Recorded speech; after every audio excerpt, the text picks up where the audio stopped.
এই শোনো না, আমাদের অন্ধবিশ্বাস চ্যানেলটি যারা এখনো সাবস্ক্রাইব করেননি, প্লিজ সাবস্ক্রাইব করে দাও। আর অল্প কিছু সাবস্ক্রাইবার হলে 1 লক্ষ পরিবার হবে।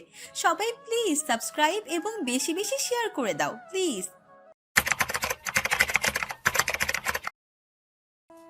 ও বন্ধু তুমি কই কই রে, এই প্রাণ বুঝি যায় রে। কে আপা? তোর দুলাভাই সম্রাট। আপা খাবে না?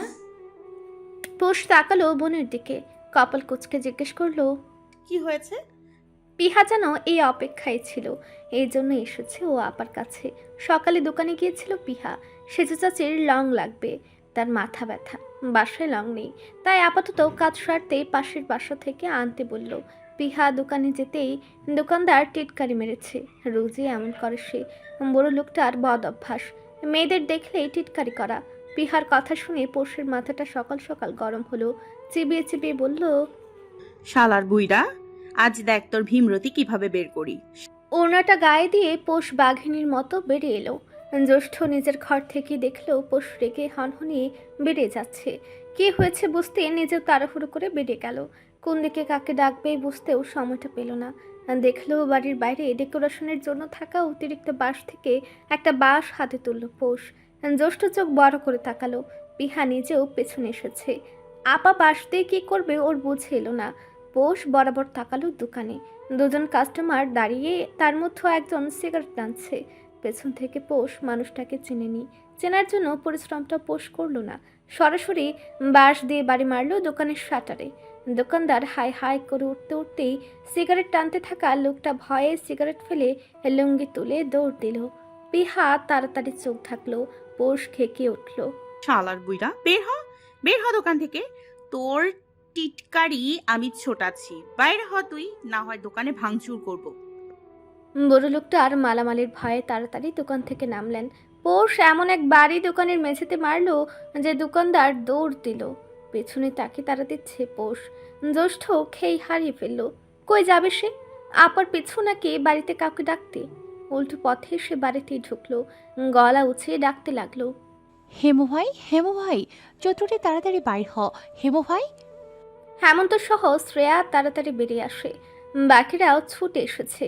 কি হয়েছে জিজ্ঞেস করতেই জ্যৈষ্ঠ হড়বড়িয়ে বলতে লাগলো, হেমু ভাই তাড়াতাড়ি এসো, আপা দোকানদারকে বাঁশ দিয়ে পেটাচ্ছে।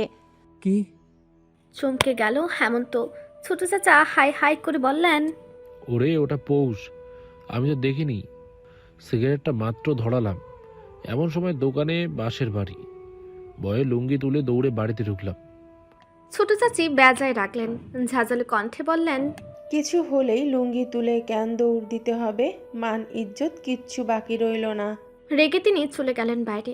না জানি পৌষ কোন অকাজ করছে। এদিকে ছোট চাচা বড় বড় চোখে তাকিয়ে বলতে লাগলেন, লুঙ্গি তো পড়ো না, তাই বুঝো না। যেমন শান্তি তেমন জ্বালা, না তুলে দৌড় দিলে পেঁচিয়ে পড়বো না আমি? তখন তুমি বিছানায় বসিয়ে তোমার মলমূত্র পরিষ্কার করবে, সেটা তো করবে না। তখন উল্টো বলবে কেন লুঙ্গি তুলে দৌড় দিলাম না। হেমন্ত দৌড়ে গিয়ে পোষকে ধরেছে মসজিদের সামনে থেকে। সকালবেলা বন্ধের দিন, তাই মানুষ কম। পেছনে বড় চাচা সহ বাকিরা এসেছে। হেমন্ত পোষকে দিল এক ধমক। থাম বলছি, থাপ্পড় মারবো না হয় এখানেই। পোষ মানে না, বাক্স ছাড়ে না, শুধু বলে, ওরে একটা বাড়ি মারবো শুধু হেমু ভাই, ওর তেল চর্বি বের করে ছাড়বো। হেমন্ত সহ জ্যৈষ্ঠ মিলে বাস সরালো।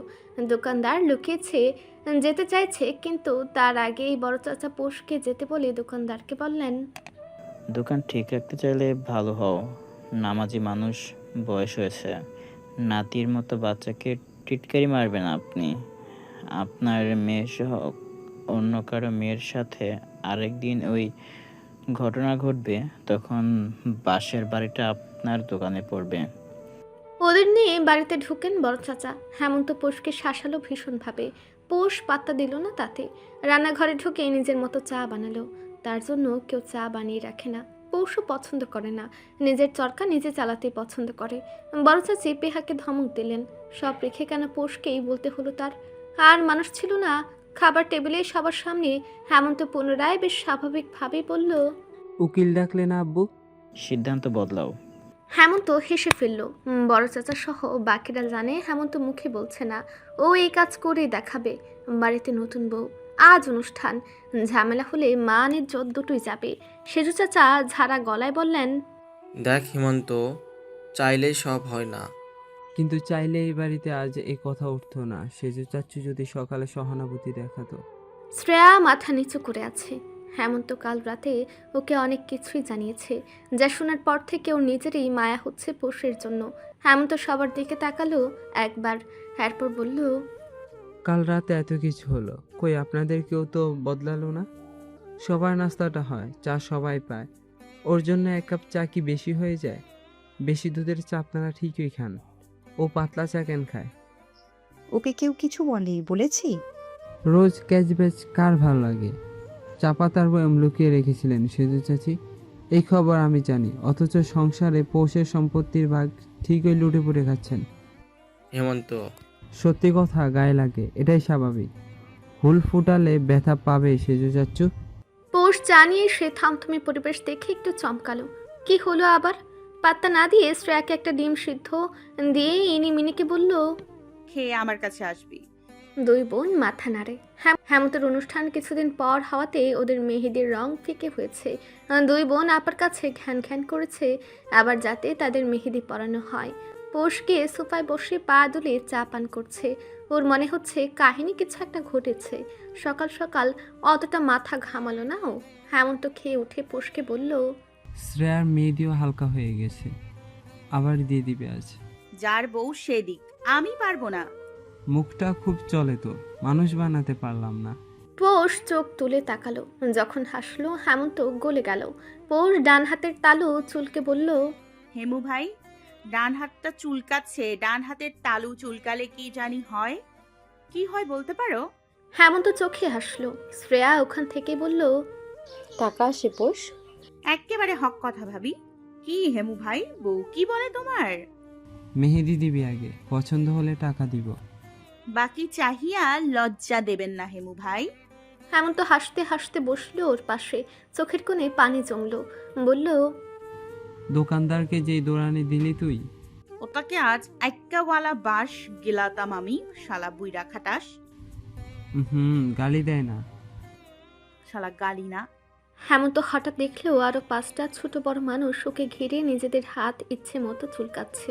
হেমন্ত কপাল চুলকে বলল, চুলকে চামড়া তুলে ফেল, এরপর টাকা দিব। সব কয়টা একই গাছের শিকড়।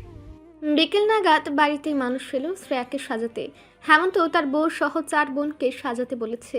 ইনিমিনি বায়না ধরে না হয় তাদের ওই অপরিচিত মহিলা মুখে একটু পাউডার দিয়ে দিবে, এতই শান্ত তারা। শ্রেয়ার মেহেদি শুকানোর পরই পোষ সরিষার তেল ডলে দিয়ে বলল, ভাবি, হেমু ভাই কিন্তু তোমাকে ভালোবাসে, দেখো কত সুন্দর রং ধরেছে। শ্রেয়া লজ্জা পেল। পোষ উঠে বলল, লজ্জা পেতে হবে না, এখন সাজতে বসো, আমি আমার বাহিনীর খোঁজ নিয়ে আসি। দাঁড়াতে কোমরটা টনটন করে উঠে পোষের। অনেকটা সময় বসা ছিল। হেমন্ত ব্যস্ত। সেই ব্যস্ততার মাঝে রুমে উকি দিয়ে বলল, আমার বউকে যাতে সবচাইতে বেশি সুন্দর দেখায়, ওভাবেই সাজাবেন। মেয়েটা হাসলেও শ্রেয়া আড়ষ্ট হয়ে রইল। তার ভীষণ লজ্জা লাগছে। হেমন্ত ছুটে গিয়ে পোষকে দেখলো একবার। ও মিষ্টির প্যাকেট গুনছে। হেমন্ত রেগে ধমক দিয়ে বলল, তোর কাজ নেই এখানে প্যাকেট গুনছে দাঁড়িয়ে। সাজতে বস যা, আলাদা মেয়ে এনেছি না। খবরদার যদি লেহেঙ্গা না পরিস। তোদের 4টার জন্য একই রকম 3 সাইজ খুঁজতে প্রচুর বেগ পেতে হয়েছে। শেষ চাচি বলল গুনে রাখতে। তুমি গোসলে যাচ্ছ না কেন? যাব, তোকে আগে পাঠাই, তোর বিশ্বাস নেই? হেমন্ত সত্যি পোষকে সাজতে বসে গেল। পোষ শুরুতেই বলল, ঠিক যতটুকু না দিলেই নয় ততটুকু, ঠিক আছে? জি আপু। মেয়েটা সুন্দর করে সাজাচ্ছে। তাকে বলা হয়েছে পোষকে সুন্দর করে সাজাতে। সে যে গোজে তৈরি পোষ এদিক ওদিক দৌড়াচ্ছে। বড় চাচি একবার বললেন ছাদে গিয়ে চাচাকে ডেকে দিতে। পোষ দৌড়ে গেল সেখানে গিয়ে চাচাকে ডেকে আনতে গিয়ে সেজু চাচা ধমক দিলেন। পোষ এতগুলো পুরুষের মাঝে ডাক দেওয়াতে ধমকটা খেয়েছে। এদিকে ছোট চাচি পোষকে ডাকছে। ওনার স্বরের কুচি ধরার মানুষ পাওয়া যাচ্ছে না। পোষ কুচি ধরে বলল, তোমার জামাই কই ছোট চাচি? কি জানি, লুঙ্গি উড়িয়ে দৌড়াচ্ছে কোথায় কে জানে। বুড়ো হয়ে যাচ্ছ, তোমাদের প্রেম যাচ্ছে না। নিজের হলে বুঝবি। সম্রাট চেয়ারম্যানকে এনে দাও তাহলে। ছোট চাচি হাসলেন। এই মেয়ের যে কত শত ইচ্ছে তারই আত্মা নেই। বাড়িতে মেহমান দিয়ে ভর্তি, বিশাল বড় জায়গা বাড়ির সামনে, অনুষ্ঠান ওখানে, কিন্তু বেশিরভাগই বাড়িতে আসছে কারণ হেমন্ত বউ বসায়নি ওখানে। বউ তার অহরহ মানুষ দেখবে সেটা পছন্দ না হেমন্তের, তাই বাড়ির ভেতরেই স্টেজ করেছে। শ্রেয়াকে বসানো হয়েছে ওখানে, পিহা সহ ইনিমিনি ওখানে আছে। কিছু আবার খাস মেহমান আসছে হেমন্তের, তাদের ভেতরে বসানো হবে, ওভাবে ব্যবস্থা করা হয়েছে। ছবি তোলার মাঝেই ডাক পড়ল হেমন্তের, তার খাস মেহমানরা এসেছে। হেমন্ত তাড়াতাড়ি বাইরে এলো তাদের এগিয়ে নিতে। তৌসিফ তালুকদার গাড়ি থেকে নেমে হাত মেলালো হেমন্তের সাথে। তুহিনও এসেছে আজ, তুরাগ আসেনি। তাদের সবাইকেই দাওয়াত করা হয়েছে, তবে তুরাগের ছেলে আদিত্য এসেছে। হেমন্ত ওদের নিয়ে ভেতরে এলো। তৌসিফ ঢুকতে ঢুকতে হঠাৎ সেদিনের মায়ের কথা ভাবলো, আনমনে সে চমকালো। এত ব্যস্ততার মাঝে তার তো সেটা মনে থাকার কথা না। ভেতরে ঢুকে ওদের বসতে নিলেই তৌসিফ বলল, পরে বসি। বউ কোথায় তোমার? হেমন্ত হেসে স্টেজের দিকে নিয়ে গেল। শ্রেয়া তাদের চেনে, যথেষ্ট নাম ডাক তাদের। সালাম জানাতেই তৌসিফ একটা বান্ডিল দিল শ্রেয়ার হাতে। শ্রেয়া কি করবে ভাবতেই হেমন্ত শুধু বলল, ভাই এটা। এটা মুখ দেখে তোমার বউকে দিলাম হেমন্ত। হেমন্ত আর না করলো না। একে একে সকল মেহমান ভেতরে আসছে বউ দেখতে। হেমন্ত খেতে তাড়া দিল। তৌসিফ ভাই ভাতিজা সহ তাদের কিছু লোক নিয়ে খেতে বসে। হেমন্তের 3 চাচা সহ বাকিরা তাদের বেশ খাতির যত্ন করছে। খাওয়া শেষে তৌসিফ হাত ধুচ্ছে টেবিলেই। হঠাৎ কিছু পানি ছিটকে আসতে তৌসিফ কপাল কুচকালো। তার সাদা পাঞ্জাবিতে কালো কোক পড়েছে, সম্মুখে এক পিচ্ছি। হেমন্ত তাড়াহুড়ো করতেই তৌসিফ বলল, সমস্যা নেই, আমি পরিষ্কার করে নিব। হেমন্তের ঘরে বাসর সাজাচ্ছে লোকজন। তৌসিফকে পোষের ঘরে দিয়ে হেমন্ত বলল, ভাই পাঞ্জাবি আনবো? আরে না, ঠিক আছে, তুমি নিচে যাও, আসছি আমি। হেমন্ত যেতে তৌসিফ পাঞ্জাবি খুলল। পার্টি অফিস থেকে সোজা এখানে এসেছে। বাথরুমে ঢুকে আগে হাত মুখ ধুচ্ছে তৌসিফ। আবারও সেদিনকার কথাটা মনে পড়ল ওর। এদিকে পোষকে সেজু চাচি ডেকে বললেন, মিষ্টির প্যাকেট গুনছিলি? হ্যাঁ, রান্নাঘরে রাখা আছে। আচ্ছা, আমার সাথে চল তো, ওই একটু ওইদিকে পানের ডালা। পোষ লেহেঙ্গা সামান্য উঁচু করে যাচ্ছিল, ঠিক তখনই বড় চাচির সাথে ধাক্কা খেলো। পোষ ভাবলো, যা, ধমক এখন একটা খাবে জুড়ছে, কিন্তু ওকে অবাক করে দিয়ে তেমন কিছু ঘটল না। বড় চাচি পোষের পেছনের ফিতাটা টেনে বললেন, কিরে, এটা খোলা কেন? তাড়াতাড়ি ঘরে গিয়ে ঠিক কর। একটু বেঁধে দাও। কখন খুললো? বড় চাচি নেড়ে চেড়ে যেন বাকি গেটগুলো খুললেন। পোষ বিরক্ত হয়ে বলল, রাখো, আমি করে নিব। পোষের রুম সামনে। ঘরে ঢুকে দরজার আড়াল করে আয়নার সামনে পিঠ দিয়ে ফিতা বাঁধতে পোষ যখন ব্যস্ত, ঠিক তখনই দুজন মানুষ ওর জীবনের চক্র ঘোরাতে সবচাইতে জঘন্য কাজ করলো। বাইরে থেকে দরজা বন্ধ করে দিল সেজু চাচি। 5 মিনিটের ব্যবধানে তারা দুজন এই পরিকল্পনা করেছেন। অতঃপর দুজনেই নিচে চলে গেলেন। হেমন্তকে জিজ্ঞেস করলেন, পৌষকে দেখেছিস? এখানেই তো ছিল। কখন থেকে খুঁজে চলেছি। মিষ্টির প্যাকেট দেখলাম বিকেলে গুনে রাখলো। হেমন্ত অতটাও ভাবল না যতটা তার ভাবা দরকার। সে তো আর জানে না মানুষের আড়ালে যে মানুষ থাকে না, তাদের এক ভিন্ন চেহারা থাকে, কিছু অদ্ভুত বৈশিষ্ট্য থাকে। তৌসিফ যখন দরজা খুলে বেরিয়ে এলো তখন তার গায়ে শুধু সেন্ডো গেঞ্জি, পোষের পিঠে এলোমেলো হাওয়া গেট, যা ঠিক করার চেষ্টা করছে সে। দুজন দুজনকে দেখে এতটা চমকালো যে কিছু বলার ভাষা পেল না। পোষ তাড়াতাড়ি দরজার দিকে ছুটল। ঠিক তখনই দেখলো দরজাটা বাইরে থেকে বন্ধ করা। পোষ পেছনে ঘুরে বলল, এখানে কি করছেন? একই প্রশ্ন আমারও। খট করে দরজা খুললেন সেজু চাচি, তার সাথে 3 জন এলাকার মহিলা। পোষকে খোঁজার নাম করে তারা এসেছেন এখানে। ঢুকে কিন্তু তারা কিছুই দেখলো না তেমন, যতটা দেখলে ছিছি করা যায়। বেশ দূরত্বে দাঁড়িয়ে তৌসিফ পোষ, হোক তৌসিফ পাঞ্জাবি ছাড়া, হোক পোষের লেহেঙ্গার উপরের পিঠে গিয়ে টেলেমেলো, তা তো খারাপ দেখাচ্ছে না। তাহলে নোংরামের শব্দটা কে বলল? পোষ অবাক হয়ে দেখলো তার ঘরের ভেতরে বাইরে মানুষে গিজ গিজ করছে। ওর মস্তিষ্ক ফাঁকা হয়ে গেল যখন দেখলো ওর বাড়ির মানুষের সামনে কেউ কেউ ওর চরিত্রে আঙ্গুল তুলল। তাদের মাঝে কাকে যেন খুঁজলো পোষ। সে এলো, দৌড়ে এসেছে সে। হ্যাঁ, হেমন্ত এসেছে। পোষ শুধু ডাকলো, হেমু ভাই। হেমন্ত ওর হাতটা শক্ত করে ধরে ধমকে ওঠে সবাইকে। ফালতু কথা বলবেন না কেউ। চোখে দেখেছি নষ্টামো করছিল তোমার চাচাতো বোন। নেতা মানুষ দেখেই বিছানায় ডেকে বসেছে। পুরুষ মানুষের আর কি দোষ? পোষের মাথাটা যেন খুলে গেল। তেড়ে গিয়ে জোরে এক ধাক্কা দিল মহিলাকে। রাগে কাঁপতে কাঁপতে বলল, বের হ আমাদের বাড়ি থেকে। তুই নষ্টামো করিস, তুই নষ্ট। সকলে আরেক দফা নানান বাক্য শোনালো। তৌসিফ ততক্ষণে পাঞ্জাবি পরেছে, চোখ দুটো লাল হয়ে এসেছে তার। তুহিন সহ আদিত্য দাঁড়িয়ে তার সাথে। তুহিনের মাথা কিছুটা গরম ধরনের। ও ভয়ঙ্কর কিছু করার আগেই তৌসিফ বলল, আপনার স্বামীর সাথে থাকছেন কত বছর ধরে চাচি? মহিলা চমকে তাকালেন। তৌসিফ তালুকদার মুখ খুলেছে। কত বছর থাকছে কেন জিজ্ঞেস করছে?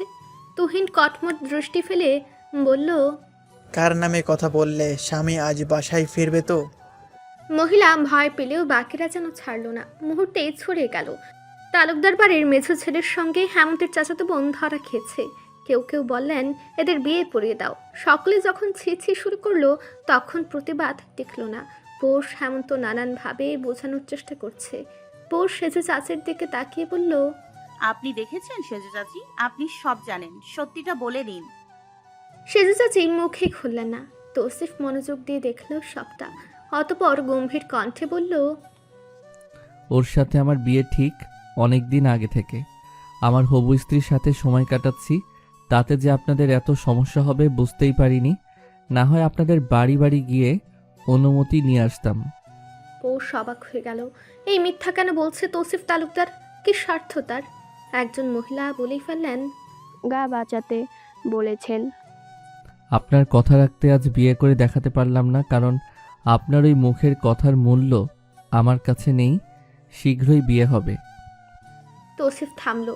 তবু যখন মানুষ কথা বলতে লাগলো তখন তুহিন রেগে গেল। কোমর থেকে পিস্তল বের করতেই সকলে চুপ করে গেল। একে একে সকলে বিদায় নিল। যা রটার ততক্ষণে রটেছে। তৌসিফ কাউকে ফোন দিচ্ছে তখন। পৌষ এগিয়ে এসে দাঁড়ায় সেজু চাচির সামনে। মেয়েটা আজ এতটা নিরবিচ্ছিন্ন হয়েও কাঁদছে না। চোখে রাগ আর হাসির মিশ্রণ, যা খুব কদাচিৎ দেখা যায়। পৌষ মুখে হাসি টেনেই বলল, তোমার তো মেয়ে নেই চাচি, না হয় আজ আমার ভেতরের জ্বলন্ত অগ্নিকুণ্ড তুমি সহ তোমার মেয়েকে ধ্বংস করে দিত। অভিশাপ মুখে দেওয়া লাগে না। আমি পৌষ দিলাম না, তবে আল্লাহর কাছে, তবে আল্লাহ আছে মেজু চাচি। আমার ভাই দুটো তোমার ছায়া থেকে দূরে থাকুক। আজ আমাকে তুমি খারাপ বানালে, আমি না হয় তাই হলাম। তুমি ভালো থেকো। হেমন্ত মাথায় হাত দিয়ে বসে আছে। তৌসিফ হঠাৎ ওর কাঁধে হাত রেখে বলল, বাইরে এসো, কথা আছে। হেমন্ত উঠে গেল। তুহিন আদিত্য যখন বের হলো, পৌষ তখন একে একে গালি ছুড়ল সকলের উদ্দেশ্যে। ভয়ঙ্কর সব গালি দিতে দিতে বলতে লাগলো, বেরিয়ে যা, বেরিয়ে যা আমার ঘর থেকে, এখনই বের হ। হাতের কাছে কাচের জগটা যখন ছুঁড়ে দিল তখন সত্যি সকলে বেড়ে গেল। দরজাটা তখনও খোলা। পৌষ বাথরুমে ঢুকলো।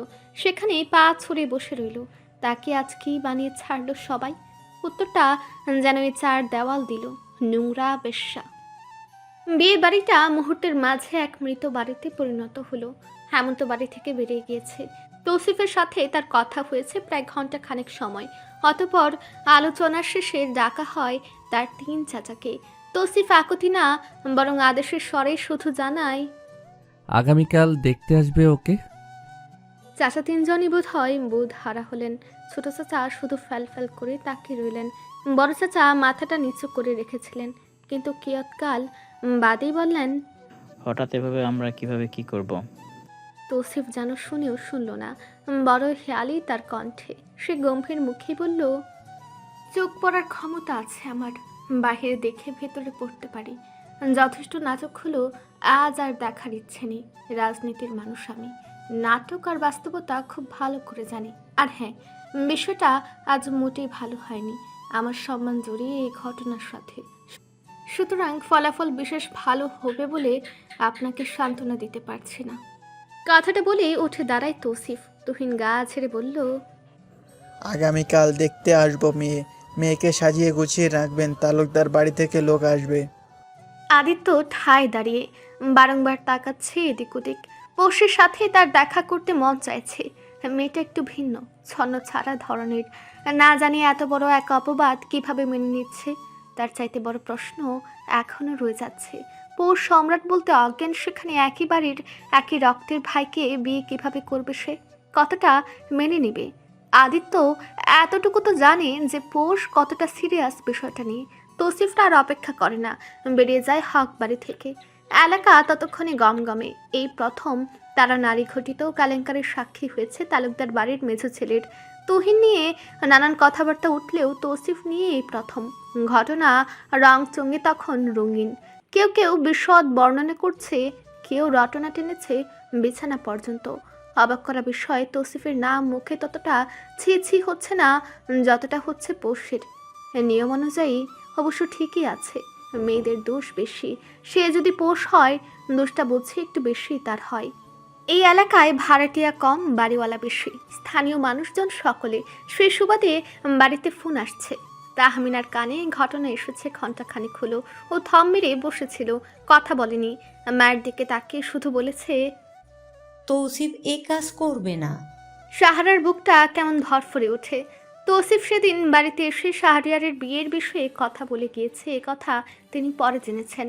খুশি বা অখুশি কোনোটাই হননি, তবে আজ তিনি সামান্য চিন্তিত, কারণ তৌসিফ বলেছে বিয়ে করবে। ঘটনার সত্যতা এখনো ঝাপসা তাদের নিকট। ভাবনার মাঝেই বুয়া ছুটে এলো, জানালো, ভাইজানেরা আসছে খালাম্মা। সাহারা তাড়াতাড়ি উঠলেন, সাথে উঠেছে তাহমিনা। পায়ে স্যান্ডেল দিয়ে কিছুটা দ্রুত পদচারণ করে এগিয়ে আসে ভাইদের কাছে। গেটে দিয়ে তখন 3 ভাই সিনা টান টান করে ঢুকছে। তাহমিনা অপলক তাকিয়ে রইল তাদের দিকে। এই চাচাতো ভাইগুলোকে বেশ আদরে পেলেছে তারা, কিন্তু কিছু একটা মাঝে এলো। অতঃপর ধীরে ধীরে কিছুটা বদলে গেল পরিস্থিতি। সালাম বিনিময় হতেই তৌসিফ বলে উঠল, আপা কি স্বাগতম করতে দাঁড়িয়ে আছো? ভেতরে আয়। 3 শেডের এই বাড়িটার মাঝখানে ড্রয়িং রুম। সাহারাকে তৌসিফ বুকে জড়িয়ে বসেছে, মাথায় হাত বুলিয়ে বলছে, চাচি আম্মা, তুমি কাঁদলে তো তুহিনও কাঁদবে, ছোট মানুষ না ও। সাহারা তৌসিফের বুকেই হাসলেন সামান্য। তুহিনের মুখে তখন চামচ দিয়ে ফিরনি তুলে দিচ্ছে তাহমিনা। সেদিচ্ছে থেকে খাবে বলে আর খাচ্ছিল না, অগত্যা তাহমিনার খাইয়ে দিতে হচ্ছে।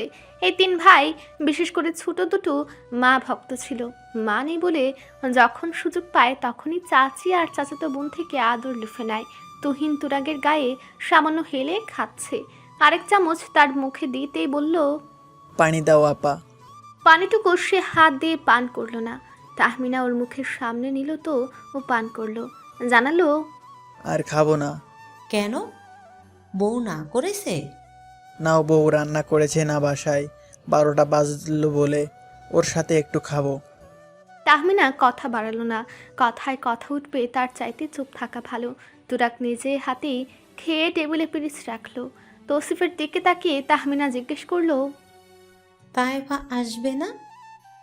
হুট করে কি টিকিট পাওয়া যায় আপা?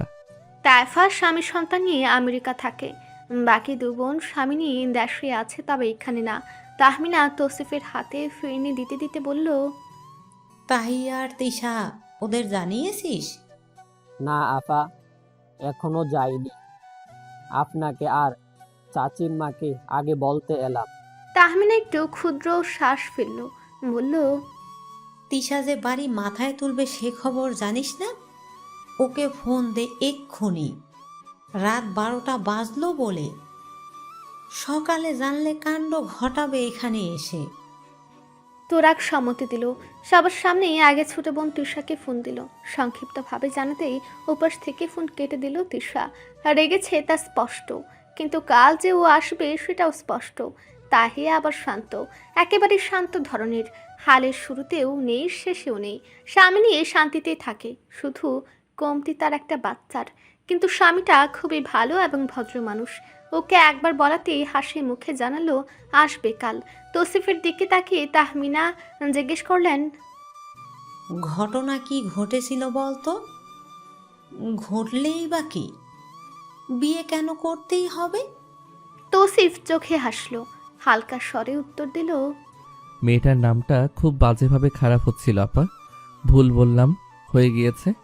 রাজার কালো ছেলে হয়েছে থেকে রাজার ছেলে কাক হয়েছে এই পর্যন্ত গড়িয়েছে ঘটনা। তুমি নিশ্চিত ঘটনা বিছানায় ধরা পড়া শুনেছ? অথচ মেয়েটার সাথে আমার বেশ দূরত্ব ছিল, কোনোরূপ বিকৃত অবস্থায়ও ছিলাম না। 3 জন মহিলা খুলল, অতঃপর যা ঘটে। তুহিন মাঝে ফুরন কেটে বলল, পুরাই নাটকীয় অবস্থা বুঝলে আপা। আমি আদিত্য নিচে, ভাই গেল বাথরুমে, এরপর শোরগোল, গিয়ে দেখি কাহিনী ঘটে গিয়েছে। ভাই নাকি ধরা খেয়েছে, তাও অতটুকু মেয়ে নিয়ে। তুহিন হাসছে। তৌসিফ তাকালো এক পলক ওর দিকে। তাহমিনা ক্ষুদ্র শ্বাস ফেলল, বলল, কাল বিকেলে যাচ্ছিস? জি আপা। আম্মা বাসায় থাকো, তাহিয়া তিশা চলবে সাথে। তোদের দুটোর বউকে বলিস তালুকদার বাড়িতে অনেক বছর পর বিয়ে হচ্ছে, পুরো এলাকা জানো আমাদের তৌসিফকে বিয়ে করাচ্ছি। তুরাগের সাথে আরো কিছুক্ষণ আলাপ হলো। তৌসিফ সাহারার হাত ধরে তার হাল হকিকত জিজ্ঞেস করলো। সাহারা বেশ অভিমান করে বললেন, বলেই তো যাস চাচিমার কথা। ভুল বললে তো? তুমি কি ভুলার মতো কেউ? একটু ব্যস্ত জানোই তো। তোর সংসারটা দেখে যেতে পারলে খুব শান্তি পাবো। দেখবে ইনশাল্লাহ। মেয়েটার ছবি নেই? আপাতত নেই। বাড়িতে গামগামে অবস্থা। হেমন্ত সুজা উকিল নিয়ে বাড়িতে ফিরে এসেছিল। ভীষণ কথা কাটাকাটির মাঝেই হেমন্ত হুমকি দিয়েছে নিজের সংসারও আলাদা করে নিবেও। উকিল সামনে থাকায় ততটা কথা আগায়নি, কিন্তু বাপ চাচা সহ চাচিরা এটা বুঝে গিয়েছে পোষের হক মারা যাবে না। হেমন্ত সবটা উসুল করবে। পোষের ঘরে ঢুকে হেমন্ত ওকে বাথরুমে গোসলরত অবস্থায় পেয়েছে। পিহা কোনো মতে কাঁদতে কাঁদতে জানিয়েছে হেমন্ত যাওয়ার পর থেকেই পোষ বাথরুমে। শ্রেয়া সহ হেমন্ত মিলে ওকে বের করেছে। এই যে এত কষ্ট করে ওকে বের করলো। হেমন্ত নিজ চোখে দেখলো পোষের পানিতে ভিজতে ভিজতে লাল হওয়া দুটো চোখ। এই মেয়ে এখন ফাজলামি করছে। ইনিমিনি যদিও ঘটনা জানে না বা বোঝে না, কিন্তু এতক্ষণ বেশ কেঁদেছে, কারণ ও দেখেছে পিহা সহ জ্যৈষ্ঠ চৈত্র কেঁদেছে। ফলাফলস্বরূপ দু বোনও কাঁদল, কিন্তু এখন পৌষের সাথে মিলে বেশ দুষ্টামি করছে। হেমন্ত ওকে দেখে নিজের ঘরে গেল। শ্রেয়া গোসল করছে। হেমন্ত ক্লান্ত শরীরে গোসলে ঢুকলো। ওর অবস্থা দেখে শ্রেয়ার বুক ভেঙে কান্না পেল। স্পষ্ট দেখা যাচ্ছে হেমন্তের ভেতরের অবস্থা ভালো না। এত কিছুর মাঝেও শ্রেয়াকে বলেছে বাবার বাড়ি যেতে, হেমন্ত আসবে দেখা করতে। শ্রেয়া যেতে পারেনি। যেই মানুষগুলো ওকে এতটা ভালোবেসে আগলে রেখেছে তাদের ছেড়ে শ্রেয়া কিছুতেই যেতে পারেনি। হেমন্ত বের হতেই শ্রেয়া ওকে খাটে বসালো। নিজ থেকে একবারে জিজ্ঞেস করলো, কি ভাবলেন? ঠোঁট কামড়ে ধরে হেমন্ত। কি ভাববে সে? তার ভাবার মতো তো অবশিষ্ট কিছুই নেই। আগুনে পড়ে ছারখার সব ছাইগুলো এখন শুধু বাতাস পেলেই উড়বার পালা।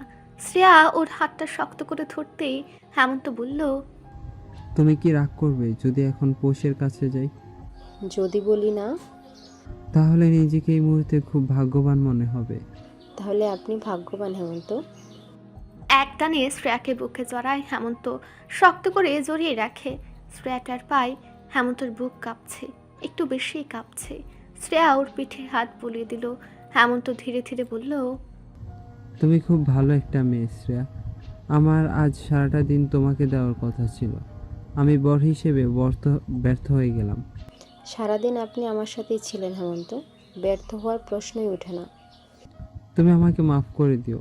আমি জানি এই সময়গুলো খুব প্রিসিয়াস। ঠিক, কিন্তু আপনি আমার কাছে তার চাইতেও প্রিসিয়াস হেমন্ত, সাথে আপনার জড়িয়ে সকলে। হেমন্ত আরেকটু শক্ত করে জড়িয়ে ধরে শ্রেয়াকে। আস্তে আস্তে বলে, ওর সাথে আজ কি হলো এটা শ্রেয়? প্রশ্নটা যেন শ্রেয়ার চোখে পানি আনলো। ও শুধু অপারক হাতে হেমন্তের পিঠ বুলিয়ে দিল। সময়টা রাত 2:27 পোষের ঘরে মেঝে জুড়ে বসেছে সকলে। কারোর খাওয়া হয়নি। পোষ একবার গলা উঁচু করে ডাকলো, হেমু ভাই, তুমি কি খাবে? ঘর দুটো পাশাপাশি কিছুটা। হেমন্ত ওখান থেকে বলল, বউ আছে সাথে? তোচা মানুষ, তুমি হেমু ভাই বউ নিয়ে এসো। হেমন্ত আসলো মিনিট 5 পরে। শ্রেয়া ওর পিছু পিছু ঢুকলো। বেশ অবাক হলো শ্রেয়া। পৌষ ইনি মিনিকে খাওয়াচ্ছে। সবাই বড় এক বোল নিয়ে খেতে বসেছে। হেমন্ত বউ নিয়ে মাঝে ঢুকলো। খেতে বসে এদের খুনসুটি দেখে শ্রেয়া বেশ অবাক হয়। ওর ভাই বোন নেই, এই ধরনের অভিজ্ঞতাও নেই। হেমন্তের বলা একটা কথা আজ মনে পড়ল ওর। হেমন্ত বলেছিল, আমার পোষটা ভিন্ন। শ্রেয়া দেখলো, ভাবলো আসলেই তো পৌষ মেয়েটা ভিন্ন, একদমই ভিন্ন। জ্যৈষ্ঠ আর চৈত্র একদম চুপচাপ খাচ্ছে। পৌষ চৈত্রকে খোঁজা দিতেই ও তাকালো। পৌষ ইশারায় কিছু বলতেই চৈত্র সামান্য হাসলো, মাথা নেড়ে সায় জানালো। পৌষ হাড় চেপতে চেপতে বলল, হেমু ভাই, তোমার বিয়ের খবরটা কিন্তু একদম ঝাক্কাস হয়েছে। হেমন্ত নিজের হাতে গরুর গোস্ত থেকে গোস্ত ছুটিয়ে শ্রেয়াকে দিল। সামান্য লজ্জা পেল শ্রেয়া। হাড়টা পৌষের দিকে দিতেই পৌষ খুশি হলো। বোঝা গেল সেটা মেয়েটা হাড় বেশ পছন্দ করে। খাওয়া শেষ হতেই আইসক্রিমের ডাব নিয়ে ঢুকে চৈত্র। হেমন্ত দেখা মাত্রই ধমক দিল, সব কটাকে চটাবো এখন। এত রাতে আইসক্রিম যা রেখে। আজ তোমার বিয়ে, সেই উপলক্ষে খাওয়া হচ্ছে। খেয়ে মোনাজাত ধরবো, তোমার সংসারে আয় উন্নতি হবে। ইনিমিনিকে 1 চামচের বেশি দিস না। কেন, এটা কি ঠান্ডার ঔষধ যে 1 চামচের বেশি দেওয়া যাবে না? হেমন্ত চোখ গরম করে তাকালো। পৌষ তখনও একই ভঙ্গিতে হাসছে। আকাশ পানি তাকিয়ে একটা সিগারেট শেষ করলো তৌসিফ। ভাবভঙ্গি বোঝা গেল না ওর, শুধু এক দৃষ্টিতে তাকিয়ে রইল খোলা মেঘে ঢাকা আকাশটার দিকে। বিষাক্ত ধোঁয়াও এখন আর নেই। স্পষ্ট দেখলো তৌসিফ বাড়ির পেছন দিকে কেউ যাচ্ছে। ক্ষুদ্র শ্বাস ফেলে আকাশের দিকে তাকিয়ে বলল, আই মিস ইউ আম্মু। এক রাতের ব্যবধানে পৌষকে আজ দেখতে আসবে। কথাটা আবছা শুনেছে পৌষ। তাকে এসে বলার সাহস কেউ করেনি। আজ ভার্সিটি বন্ধ, শনিবার, ওর ক্লাস নেই। থাকলে একটু সুবিধা হতো। আদিত্যের সাথে কিছু কথা আছে পৌষের। প্রিহা স্কুলে গেছে। পৌষ রোজকার মতোই সব করলো। চাচিরা আজ একদম মুখেও কুলো পেটে আছেন। পৌষের ভালো লাগলো। মনে মনে বলল, এরা জীবনকার জন্য বোবা হয়ে যেত। আমি মসজিদের সামনে 1 কেজি সাদা মিষ্টি বিলি করতাম, জানের উপর দিয়ে বালা টলতো আমার। নাস্তা শেষ করে বড় চাচা ডাকলেন পৌষকে। পৌষ নাস্তা খাচ্ছে তখনও। মাথা ঘুরিয়ে শুধু বলল, খেয়ে আসছি। বড় চাচা কথা বললেন না। সেজু চাচার ভাবসাব বোঝা যায় না। ছোট চাচা মিনমিন করে বললেন, ভাই আরেকবার ভেবে দেখতেন। বড় চাচা কথা বলেন না। কাল তৌসিফের সাথে কথা হয়েছে, ভাবার মতো কিছু এখন পর্যন্ত তিনি পাননি। দেখা গেল পৌষ আর বড় চাচার সাথে দেখা করতেই গেল না। ও জানে কি বলবে ওকে। হেমন্ত ঘুরে বেরিয়েছে। তৌসিফদের বাসা থেকে মেহমান আসছে, তাদের যত্নে তো আর ত্রুটি রাখা যায় না। বাড়িতে ভরপুর আয়োজন। পৌষ একবার নেমে বাটিতে রোস্ট নিতে নিতে ছোট চাচিকে বলল, এভাবে যদি আমাকে খাওয়াতে ভীষণ সওয়াব হতো, বুঝলে? এই ডিম খাওয়ালে সওয়াব বেশি। ছোট চাচি কিছু বললেন না। পৌষ রোস্ট নিজে নিলেও ছিঁড়ে ছিঁড়ে ভাই বোনদের মুখে দিচ্ছে। বিকেল 5টার পর বাড়িতে মেহমানের আগমন ঘটল। যথেষ্ট আদর আপ্যায়ন করে তাদের বসানো হয়েছে। তাহমিনা সহ তাহিয়া আর তিশা বসেছে একদিকে, অপর পাশে মীরা পলককে আনা হয়নি এখানে। তার সাথে উপস্থিত কারো সম্পর্কই ভালো না। 3 ভাই একসাথে বসেছে মাঝের সোফায়। তুরাক প্রথমেই বলল, মেয়ে আনুন, সবাই দেখুক, কথা বলুক। হেমন্তের বুকটা এক কথায় ধক করে ওঠে। শ্রেয়ার দিকে তাকায় এক পলক। নিজেই যায় পৌষকে আনতে। অন্য কেউ আনতে পারবে বলে মনেও হচ্ছে না। হেমন্ত পৌষকে আনতে ঘরে ঢুকতে দেখলেও বিছানায় বসার সবগুলো একসাথে। পৌষের দিকে তাকিয়ে হেমন্ত ডাকলো, পৌষ, আসতে হবে তাই তো? তুই আসবি? আসছি। তেমন ভাবে সাজানো তো দূর, পৌষকে কিছুই বলার সাহস হলো না হেমন্তের। শুধু এগিয়ে এসে বলল, মাথাটা রেখে চল, বড়রা আছে। পৌষ মাথা ঢাকলো। একসাথে 6 ভাই বোন ওর সাথে বেরিয়ে এলো ঘরটা থেকে। ওরা আসা মাত্রই সকলের নজরে পড়লো। বেশ স্বাভাবিকভাবেই হেঁটে এলো পৌষ। আর নজরটাও নিচুতে নেই, বরং এসে সবার দিকে তাকিয়ে দেখলো। তাহমিনা হাসলো চঞ্চল প্রকৃতির মেয়েটাকে দেখে। তাহিয়া নরম স্বরে বলল, এখানে এসো, তোমার নাম তো পৌষ, তাই না? জি। দ্বিধা ছাড়াই উত্তর করে পৌষ। তুরাক চোখের ইশারায় তাহমিনাকে মেয়ে দেখতে বলে। তাহমিনা পৌষের বড় চাচার দিকে তাকিয়ে সরাসরি বলল, মেয়েকে একাকী একটু দেখতে চাই, আমার বংশের রীতি এটা। জি জি আপা। দেখুন, জিজ্ঞেস করার কিছু নেই। পোষ কপাল কুঁচকে তাকালো, সবার সামনে বলল, যা দেখার তা তো দেখাই হলো, আর কিছু তো বাকি নেই। পোষ যথেষ্ট চঞ্চল একটা মেয়ে, তার এই প্রশ্ন শুনে কেউ ততটা অবাক হলো না, বরং মীরা উঠে সে পোষের হাত ধরে হাসি মুখে বলল, মেয়েদের বিষয়েই তো এসেছো। পোষ ততটা পাত্তা দিল না। তাহিয়া তিশা সহ তাহমিনা উঠে দাঁড়ালো। বড় চাচি পোষের ঘর পর্যন্ত দিয়ে এলেন তাদের। পোষ আশ্চর্য চোখে তাকিয়ে রইল যখন দেখলো দরজাটার ছিটকেনি তুলে জানালা বন্ধ করা হচ্ছে। পোষের গা ঘিন ঘিন করে উঠল। গা ঝাড়া দিয়ে উঠে দাঁড়াতেই মীরা চেপে ধরল ওকে, কানে কানে শুধু বলল, আমাকেও দেখেছে, কোনো ব্যাপার না। তাদের 5 মিনিটও লাগলো না মেয়ে দেখতে। দরজার ছিটকেনি খুলে সবাই বেরিয়ে গেল। ভেতরে বসে রইল পোষ, বাকরুদ্ধ, স্তব্ধ, প্রতিক্রিয়াহীন। মারি শক্ত করে উঠে দাঁড়ালো। ওর বিধ্বস্ত মুখটা এক পলক দেখল তৌসিফ। 5 মিনিটের ব্যবধানে মেয়েটার চোখ মুখ পরিবর্তন হয়েছে। পোষ পেছন থেকে হেমন্তকে ডাক দিল। হেমন্ত দেখলো লাল চোখ করে দাঁড়িয়ে আছে পোষ। কপাল কুঁচকে দ্রুত যেতে চাপা স্বরে পোষ বলল, এখনই বলো কোনোভাবে বিয়েটা হবে না। চুপচাপ গিয়ে বসবি ওখানে, যা বলার পরে শুনবো। দেখেছো তো কি হয়েছে। আমাকে বিবস্ত্র করে দেখেছে হেমু ভাই। হেমন্ত থমকে দাঁড়ালো, গায়ের লোমগুলো কাটা দিল যেন। অদ্ভুত এক চোখে তাকালো পোষের দিকে। পোষ তখনও শক্ত চোখে তাকিয়ে। বিবস্ত্র করে মেয়ে দেখার মতো জঘন্য কিছু আছে বলে কার মনে হলো না, কিন্তু ওই মুহূর্তে মীরার বলা একটা কথায় থমকে গেল পোষ সহ হেমন্ত। মীরা মুখ কুচকে বলল, অনুমতি ছাড়া তো দেখা হয়নি মেয়েকে। ওর বড় চাচিকে আমি নিজে ফোন দিয়ে বলেছি, কি বলিনি। মেয়েকে ওভাবে প্রস্তুত রাখিনি কেন? মীরার তীক্ষ্ণ কণ্ঠ যেন পোষের কানটা ঝা ঝা করে দিল। হেমন্ত এক পলক শুধু নিজের মায়ের দিকে তাকালো। তখনই জোরে কিছুর পড়ার শব্দ কানে আসে সবার। পোষ হাতের কাছে থাকা স্টিলের একটা কারুকার্য করা মগ ছুঁড়ে মারে বড় চাচির দিকে। বড় বড় পা ফেলে যাওয়ার আগে হেমন্তকে শুধু বলে, বিদায় করো এদের, ওই বুইরা খাটাসটাকে আমি বিয়ে করব না। পোষ চলে যেতে ওর পেছন পেছন পাক বাহিনীও ছুটল।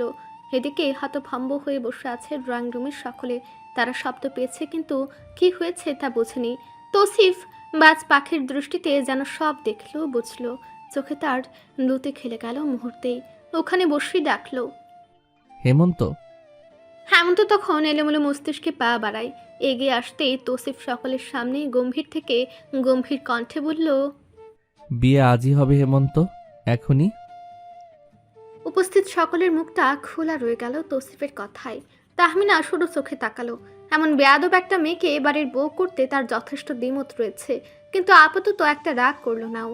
হেমন্ত নিচু স্বরে বলল, ভাই, একটু ভুল বোঝাবুঝি হয়েছে।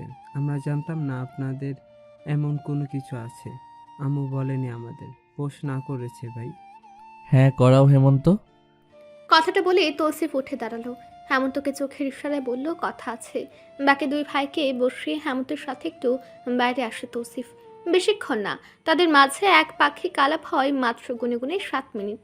তৌসিফ বলেছে, হেমন্ত চুপচাপ শুনেছে। কথা শেষে তৌসিফ শুধু ওর কাঁধে হাত রেখে শুধালো, যতটা চিন্তা তোমার চোখে দেখা যাচ্ছে ততটা চিন্তার কিছু নেই হেমন্ত। যা যতটুকু জানানোর তুমি জানো। ও রাজি হবে না ভাই। রাজি করাও। এখন বিকাল গড়াচ্ছে, রাতে বিয়ে, কাজে ডাকানো হচ্ছে। আর রইল তোমার বোন মানছে না, তাকে গতকালের কথা মনে করাও। এই গোটা এলাকা তার নাম জপছে গতকাল থেকে। আমার নামে খুব সূক্ষ্ম চির ধরেছে হেমন্ত, যা খুব করে চোখে বাজছে আমার। আশা করে বুঝতে পারছো। হেমন্ত সবটা শুনে চুপ করে যায়। প্রতিটা কথার পৃষ্ঠে কথা, প্রতিটা প্রশ্নের পেছনেই উত্তর। রহস্যগুলো এক পৃষ্ঠায় লেখা, যার উন্মোচন লেখা আরেক পৃষ্ঠায়। হেমন্তকে না হয় আজ তৌসিফ অপর পৃষ্ঠা দেখালো, কিন্তু পোষ ওকে কে দেখাবে? উত্তর না জেনে পোষ কি মানবে? মানার মতো মেয়ে তো পোষ না। হাজার বলেও তো ওকে মানানো যাবে না। যথেষ্ট একগুঁয়ে স্বঘোষিত কথার মালিক পোষ। না চাইলেও হেমন্ত এগিয়ে আসে পোষের ঘরে। ঘাপটি মেরে সবগুলো বসা এখানে। হেমন্ত এক পলক দেখে বলল, সবগুলো বাইরে যা। এখানেই থাকবে। পৌষের তপ্ত কণ্ঠ। হেমন্ত আড়ালে ঢুক গেলে পোষকে কিভাবে মানাবেও। নিজেকে শক্ত করে হেমন্ত। পৌষকে এখানে বিয়ে তার দিতেই হবে। হেমন্তের হাত শূন্য, দ্বিধা তার মাঝেও আছে, কিন্তু হেমন্ত অপারক। কণ্ঠে দৃঢ়তা এনে বলল, বের হ সব কটা। ধামাকটা জোরে ছিল। নিচে তৌসিফটা বসা, সময় হাতে নেই। 3 বোন টলমলে চোখে বেরিয়ে যায়। জ্যৈষ্ঠ আর চৈত্র তখনও দাঁড়িয়ে।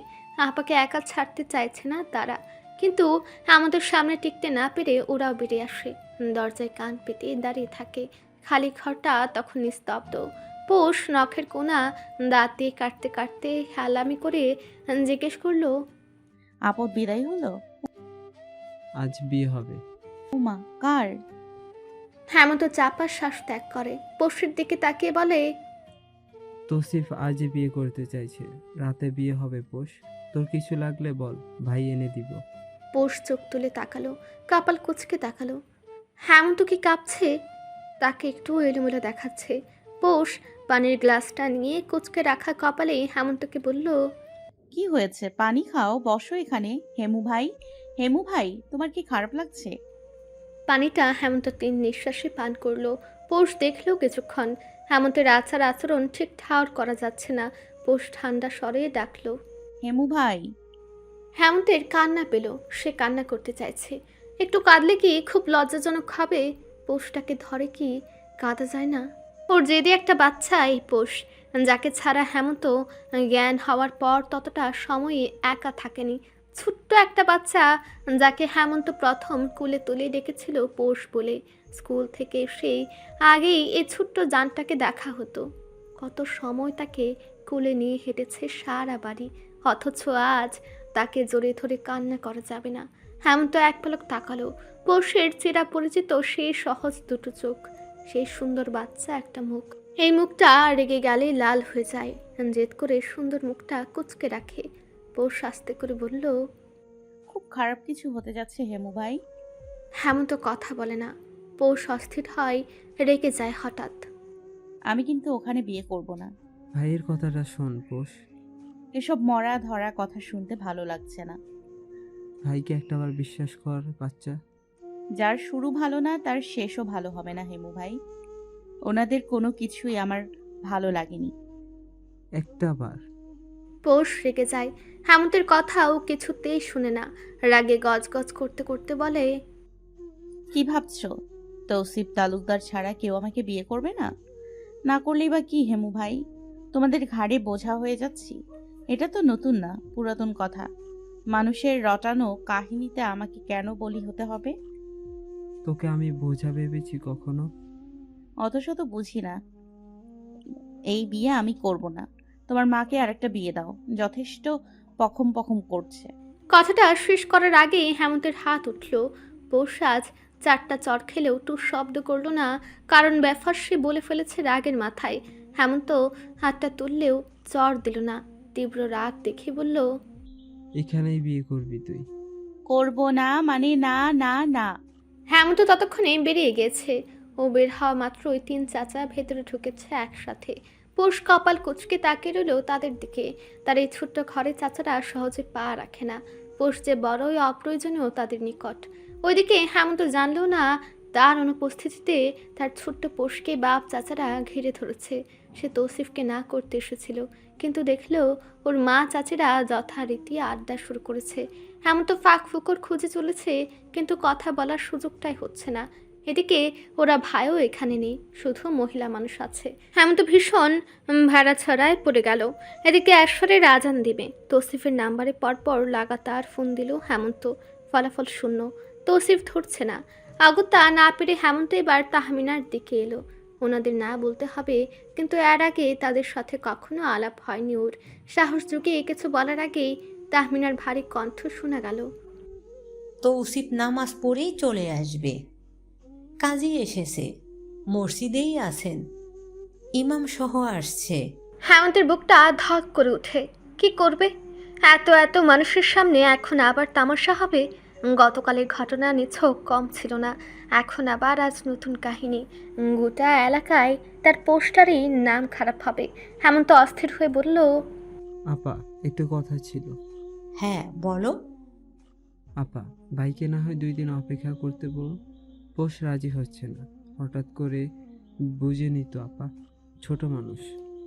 বাপ চাচারা তখন এদিকটায় আসলো। হেমন্তকে বলল, নামাজ পড়ে আসছি আমরা। পোষ রাজি? হেমন্ত অবাক হয়ে তাকিয়ে রইল। পোষ রাজি মানে? জামাত দাঁড়িয়ে যাচ্ছে। হেমন্ত পা মিলালো, বিধ্বস্ত মুখটা নিয়ে মসজিদে ছুটল। অজু করে গিয়ে দাঁড়ালো এক কোনায়। মসজিদের বাতি বন্ধ। মৃদু আলোয় নামাজে দাঁড়িয়ে কাঁদছে এক ভাই, যার বুক ভরা এক অবাস্তব আশা, যার চাচাতো বোনকে সে নিজের মেয়ে হিসেবে চাইল। হেমন্তের চারপাশে এই কোনার দেয়ালটা সাক্ষী হলো গোমরে কান্নার। এক ভাই আজ খুব করে কাঁদছে তার বোনের জন্য। তার বোনটা সুখ পাক। যদি সুখ ওর কপালে এখানেই থাকে তাহলে এখানেই হোক, না হয় ফিরে যাক। হেমন্তের মন মানল না। বেতর পড়ার আগেই 2 রাকাত ইস্তেখারা পড়ল। চরম সিদ্ধান্তে আসার জন্য ছাড়া আর পথ খোলা পেল না ও। সেজদা দিয়ে শুধু চাইল তার বাচ্চাটার জন্য যেটা ভালো হয় সেটাই যাতে কবুল হয়। হেমন্ত খেয়াল করলো ওর অস্থিরতা কমেছে, কিন্তু মনের কোণে সামান্য বিরোধিতা। মনোজাত ধরে বাড়ির পথে ছুটেও ওর পোষটা নিশ্চিত ওর অপেক্ষায়। শ্রেয়া পোষকে জোরে ধরে আছে। পোষ চুপ করে আছে। শ্রেয়া ওর চুলে হাত বুলিয়ে বলল, তুমি রাজি না থাকলে সবাইকে বলো পোষ। পোষ মন রইল। বিছানায় একটা লাল রঙা শাড়ি রাখা, নিচ থেকে পাঠানো হয়েছে। পোষ জিজ্ঞেস করলো, তৌসিফ তালুকদার নিচে আছে?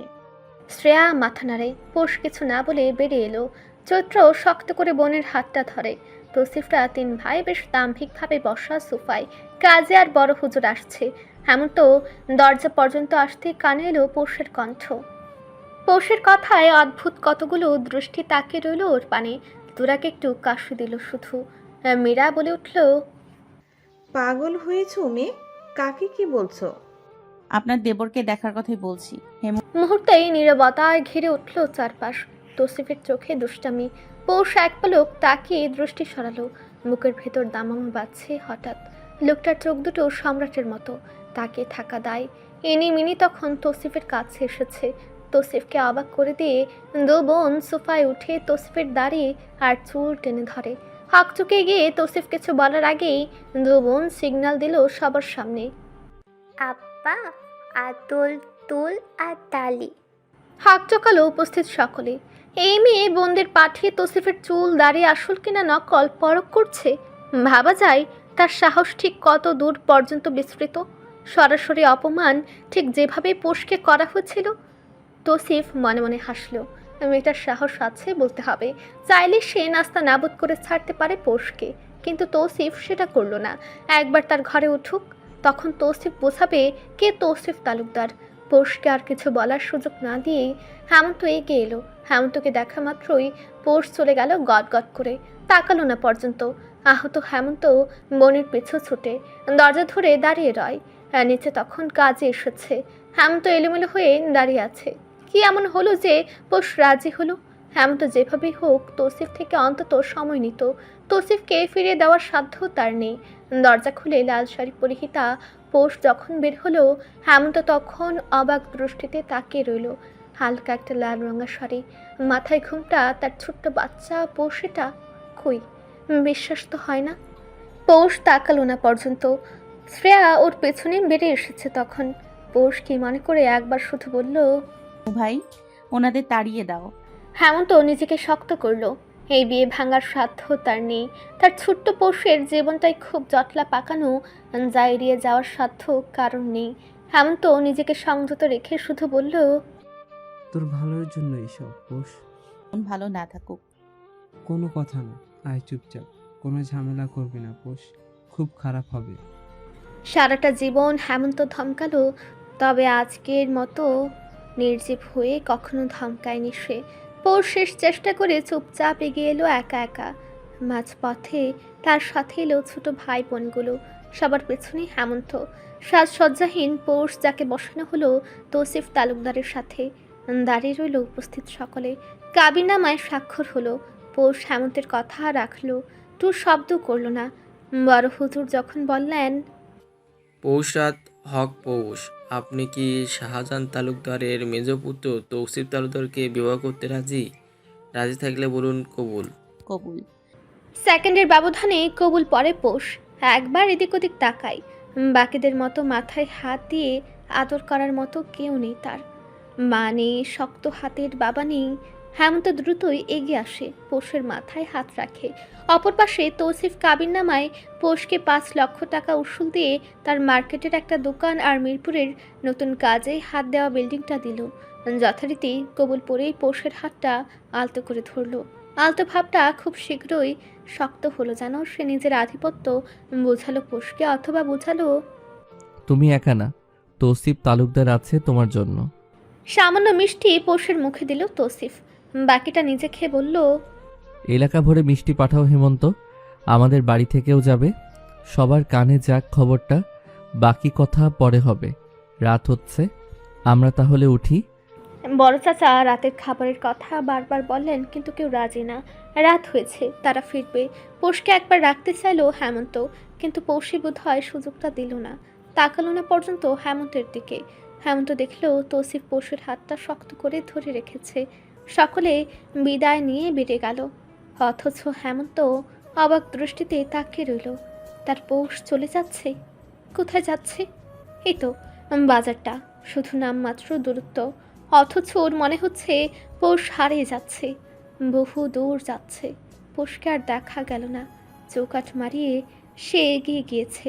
দরজা ধরে দাঁড়িয়ে আছে ছোট ছোট ভাই বোনগুলো, যাদের কপালে মাত্রই তাদের আপা চুমু খেয়েছে।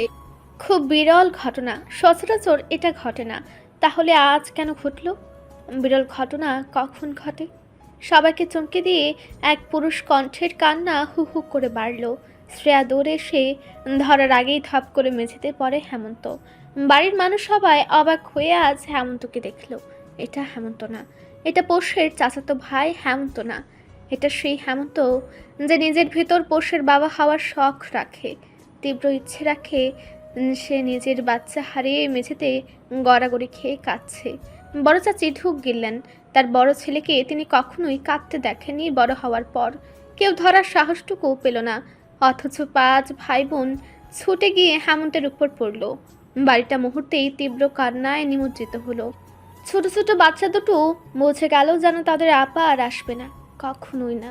পোষদের জন্য ফিরে আসা নিষিদ্ধ, খুব করে মানা। চির পরিচিত এক জায়গায় দাঁড়িয়ে পোষ অপলক তাকিয়ে রইল।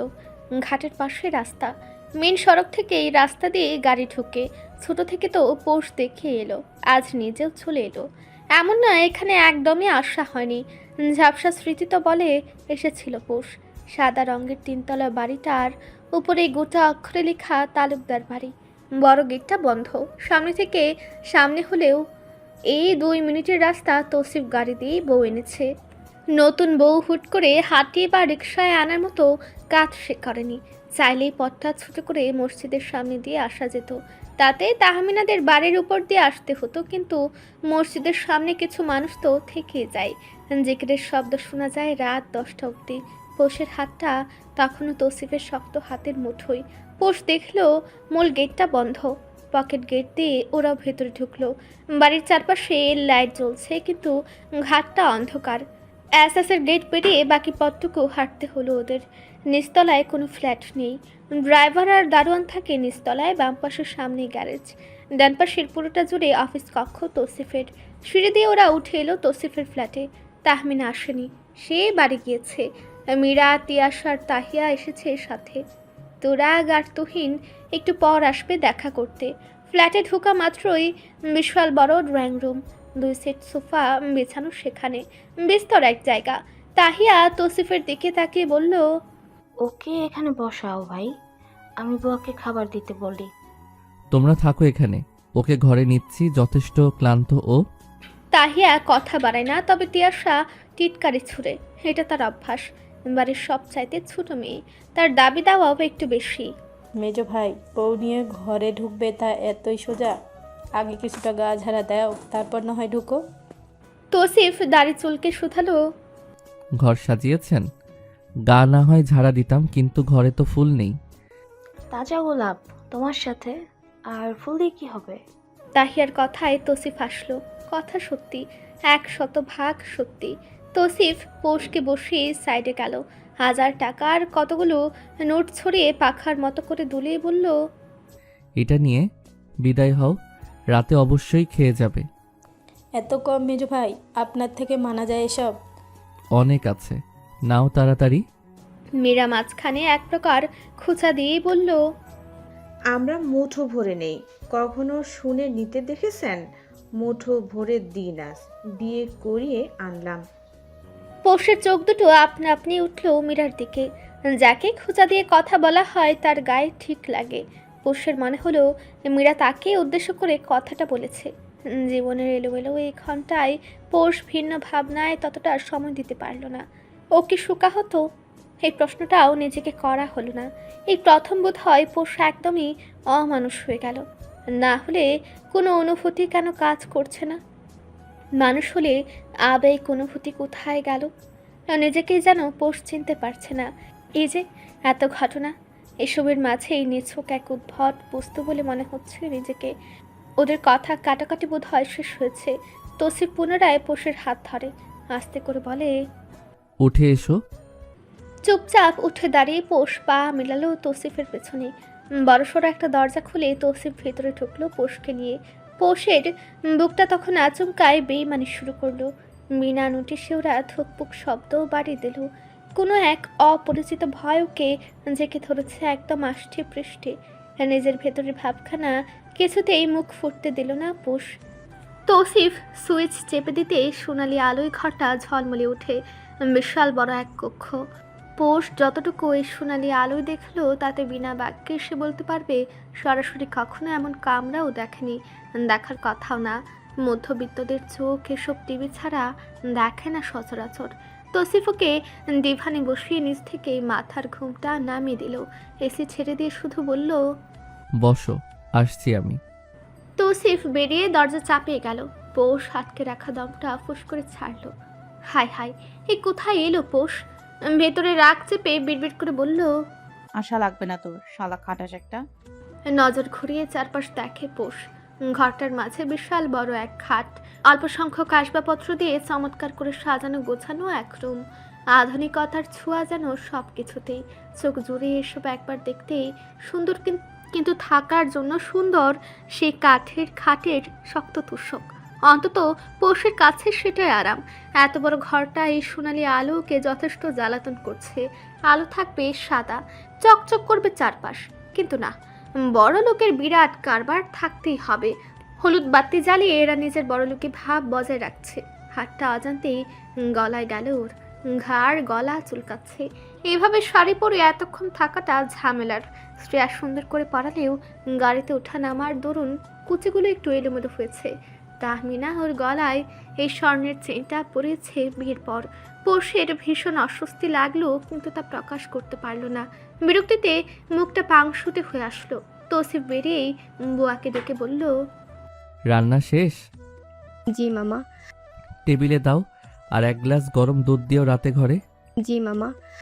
বলেই তৌসিফ ড্রয়িং রুমে গিয়ে তিয়াশাকে ডেকে বলল, তিশা, তোমার বর আসবে?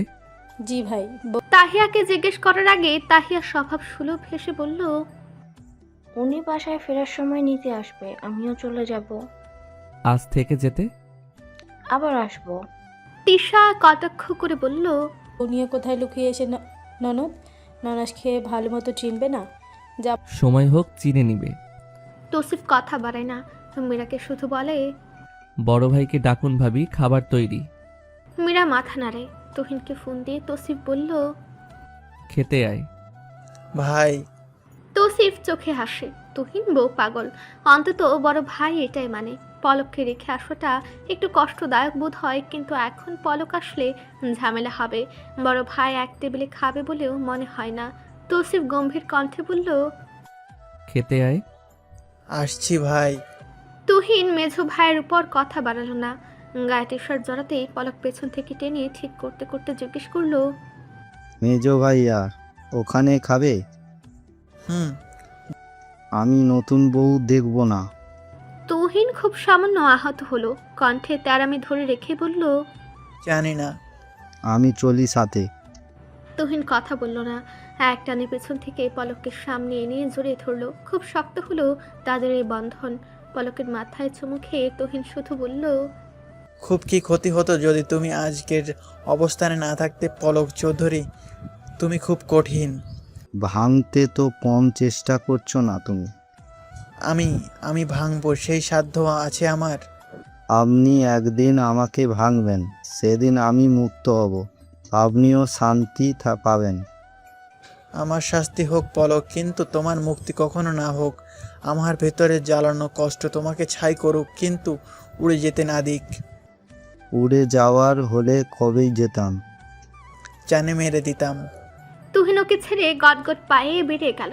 পলক সেদিকে তাকিয়ে রইল। আয়নার সামনে বসে নিজেকে দেখল। একসাথে খেতে বসেছে সকলেই। তৌসিফ গোসল করে বেরিয়েছে একেবারে। আগের মতোই এক ভঙ্গিতে বসা পোষ। এক পায়ে গেসে তৌসিফ দাঁড়ালো ওর সামনে। মাথায় হাত রাখতেই পোষ ঝাড়া দিয়ে দাঁড়ালো। তৌসিফ কপালে ভাঁজ ফেলে প্রশ্ন করে, কি হয়েছে? মরা মরেছে। নিজের নব্য বিবাহিত বইয়ের মুখে বিয়ের পর প্রথম বলি হিসেবে এই দুটো শব্দ তৌসিফের পছন্দ হলো না। মরা মরেছে কেমন শব্দ? কপাল কুচকে রেখে তৌসিফ এগিয়ে আসে। দুই পা পেছায় পোষ, নাকের পাটা ফুলে রেখেছে।